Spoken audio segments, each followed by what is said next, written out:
So we've upgraded the hay feeder.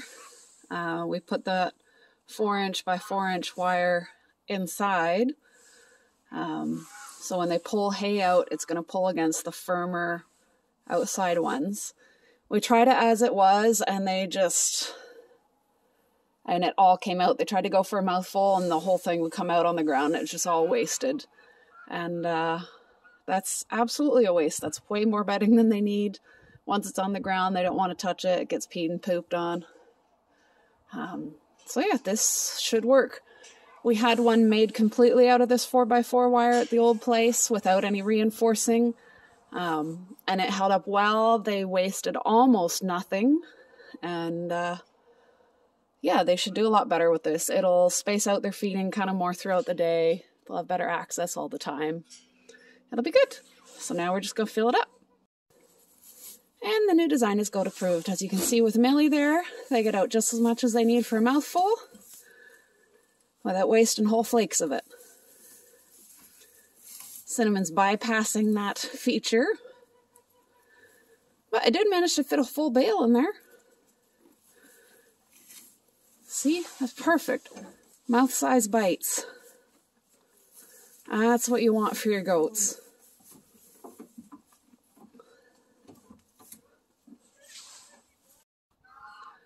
So we've upgraded the hay feeder.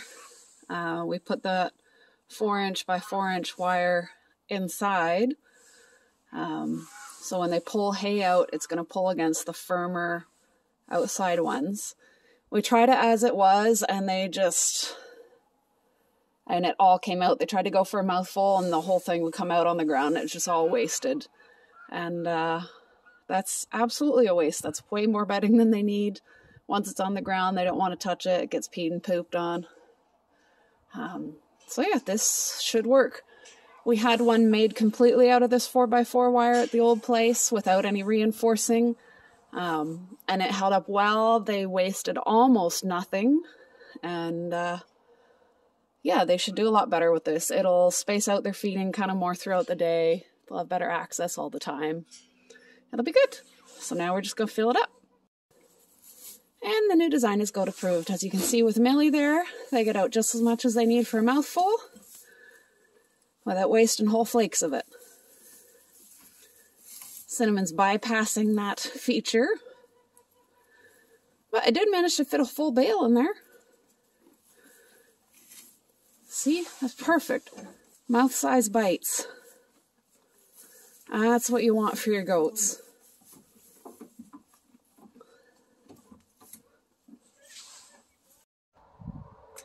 Hello, my dad was just teaching me how to drive the new tractor, and I took it for a little putt around the field and back, kind of got a feel for the first gear and second gear, and I have absolutely no need to go faster than that. That was kind of intimidating. The tiny tractor was much easier, less scary, but I think I've got the basics of moving it around, so I thought I'd give you a little tour of the tractor.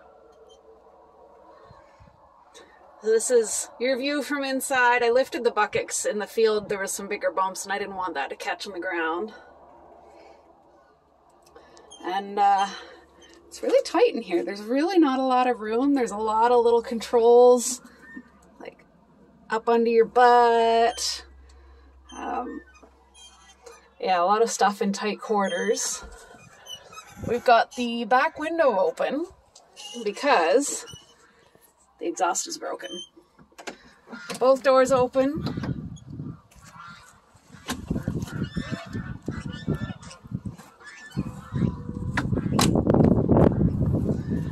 You see there, that's the exhaust right there. It's exhausting, you know, it's putting right up into the cab until we fix that. So for now, back window's open. Now this is the new tractor. I know we've had it for a week or two and I haven't taken you on a tour yet. But this is our John Deere 5310N, 68 horsepower. And boy, does it ever have a lot more go than the little, 25 horsepower tiny tractor. It's got a big, beautiful bucket. You can fit lots of stuff in there. We have ordered a bale spike that clamps onto the bucket, and we're looking into pallet forks for a quick attach. It was made in 2000, so it's this century at the very least. It's not a bad little tractor. Goodness, the way this thing, the oomph it had, I'd be scared to do anything bigger. Of course, bigger, you probably have a second seat in there and someone to go with you. But I had enough for today. Yeah, like I said, it's pretty tight inside. You've got, you know, the ceiling right there at your head. Your head sits right up there, and if you go forward, you're bumping it. But not bad. It's gonna take time to get proficient with it. I'm still pretty jerky, but I'll leave the fine-tuned driving to my dad, who's out there rock picking. We gotta fill all these mud puddles. This is just gross. It's not sanitary. So we're just gathering rocks from all over the place. We're gonna fill up the yuck and work on better drainage. There's two of the young ones. They're growing up nice. We're gonna work on processing soon. I'm kind of looking for a butcher. It doesn't look like there's anything in the area. Closest one might be over an hour away, so we might just do it ourselves. We'll see. I haven't quite confirmed that yet. But I have way too many roosters, way too much testosterone, and I gotta settle down. So we're getting our implements up here, just so we know what we've got, see what we need to work on. This is a windrower. It's got a bend there. I'm not sure if that's going to kibosh it or not, but it puts a real kink on it. That end's down on the ground, this end's up, so we'll see. This one is in good working order, really nothing to do there except grease it up a bit. A little rusty, but really good. We've got our plow. This one I haven't really looked at yet. I think it appears to be fairly functional. There's our mower deck for the little tractor that we brought up. This is a grader. It's missing a vital piece. This blade can pivot. And to stop that, we need to get something go down in there, something very sturdy. And, oh wow, Dad, you've got quite a collection already. You might want to move that before it gets heavier. And there's our brush hog. The wheel, back wheel that's supposed to be there is a little mucked up.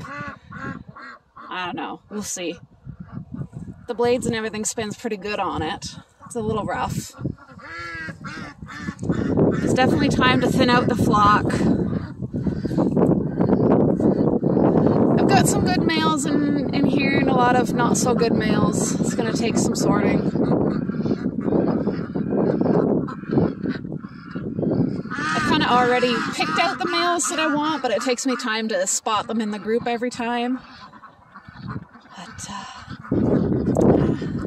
Millie and Cinnamon are there. They're doing good. They're finally gaining some weight. I think we got the food sorted out.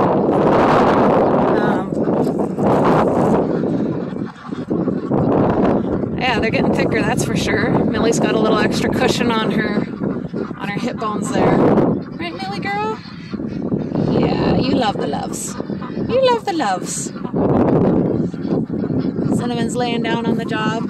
But they should be pregnant. There should be babies growing in there. On this side. Not that side. That side's the rumen. This side is babies.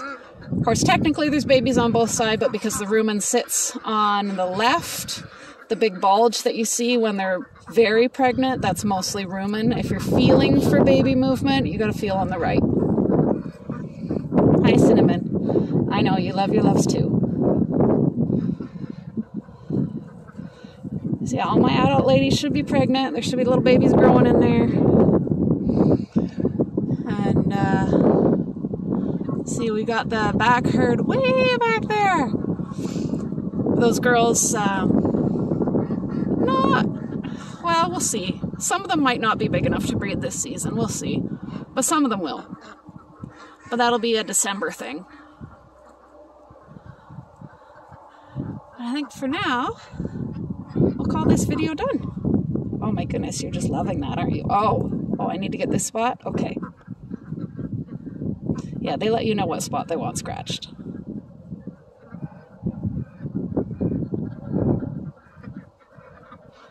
That is a very happy lady.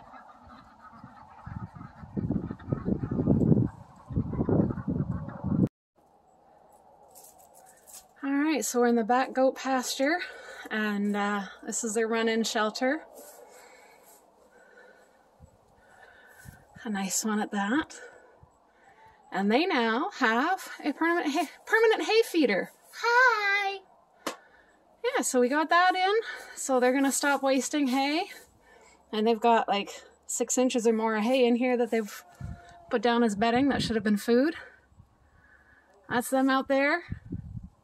They were checking us out at first, but they went off to eat. But yeah, now the front pen has a hay feeder. The back pen has a hay feeder. The bucks have a micro hay feeder. The one for the bucks is for horses. It kind of goes out on a little diagonal and a curve. But it's enough for 2 of them, so it works. This is what I've been using for their grain. I just eat that. I would love to attach it, because you can see one there, there's holes along the side. I'd love to attach it maybe here, but I think it'll have to be reinforced. Just so that they stop peeing and pooping in it. Well, even at that height they'd poop in it, but yeah. We'll see. We'll figure something out. Yeah. I do need to block these gaps before we get too deep into winter. Might take that log round off, move it up, because I think it's there for support, and then put boards across. That might be the easiest way. And then this will be a nice, cozy spot for winter. Yeah. Hi. And they're happy out there. I got one camouflage goat right there.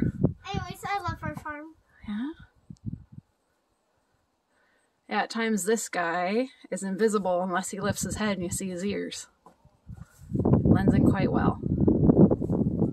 Who, Mom? One of the goats. Which goat? The one on the farthest left. No, right. One on the farthest right. That guy. Hey guys, in case you're wondering, yes, the goats are still escaping. Someone just got through here by snapping an old rusted wire. That's where it was attached. So we've patched it. Can't really blame them though. They wanted to come over here to all this lush green grass where that's what they have access to. It's more weeds than grass. So I can't blame them. I definitely want to get this pasture goat-proofed for next year at some point, because it's got really nice grass in it, especially here along the fence. This is really nice. This is where we found her. It was Sweetie there with the white butt. She was over here, right about there, just grazing. Can't blame her. Easy to catch, that's for sure. So yes, even though I haven't posted on it in a while, they do still escape here and there.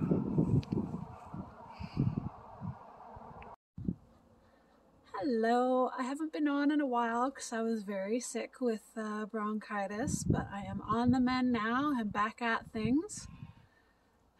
Yesterday we were out fixing the main barn door that we use. We now have one functional barn door. It's a step in the right direction. It's nice to have a door that will open and close nicely. But while we were out, I discovered something else that needs work. This beam here is hanging on by a thread.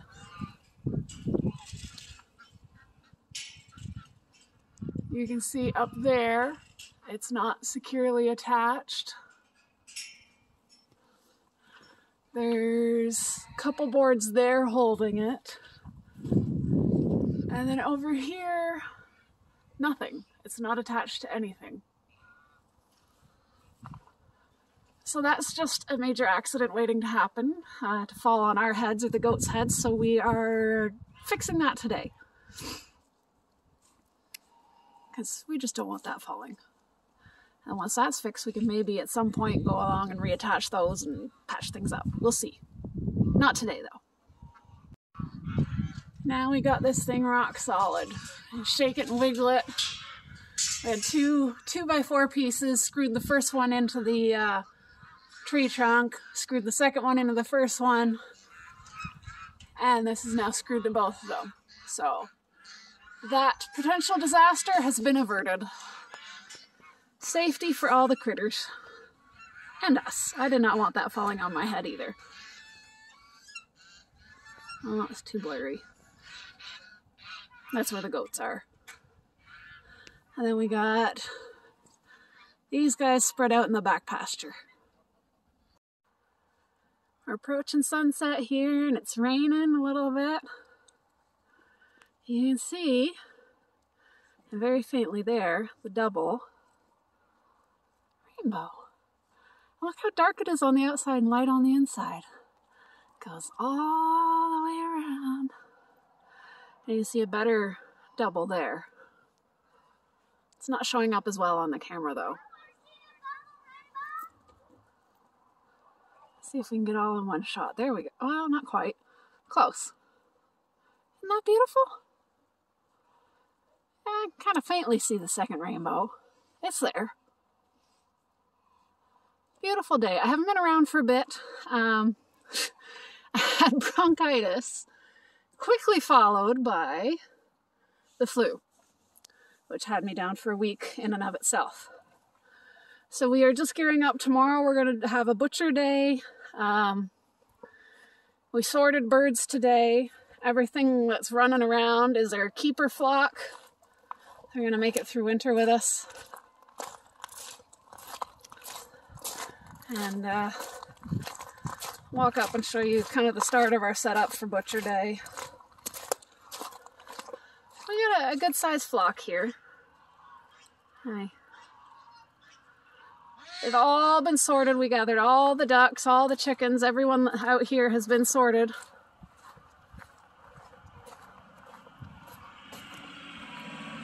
So we got a little bit of a sunset peeking through below the clouds over there. Oh my goodness, that rainbow's getting brighter. I love it. Love it. We got our keeper chickens are hiding in there because it was kind of raining and mayhem was happening out here. But we've got kind of the start of our setup here. Kill station, draining, plucker, and then we'll set up the table for the rest of it there. Look at that spectacular rainbow though. What a way to end the day. My goodness. The butcher day has arrived. Those guys are waiting their turn at being plucked. We got all our stations here. And that's a plucker in case you're wondering. I'll show you the inside of a plucker. The bottom part spins around, the bird goes around, and all the feathers get caught on these rubber nubs. And they shoot out this end. And that's soapy, because ducks, you need soap to get through the wax on their feathers. And that's scalding so that the feathers will come out. So it's not a fun job, it's not a pretty job, but yummy meat. Let me show you what I got over here.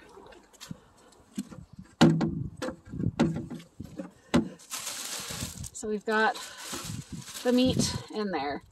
You see some feathers still on. You're not going to get ducks really clean without waxing them, and we don't have the facilities for waxing. So yeah, chickens are done. We're almost done with the ducks. I just have a couple left in here. Just 2 left in there. 2 pretty cayugas. They'll eat well all year. We got a helper here with us. It's not family. He's going to take some home. And yeah, the chickens are hiding. They don't like the goings-ons.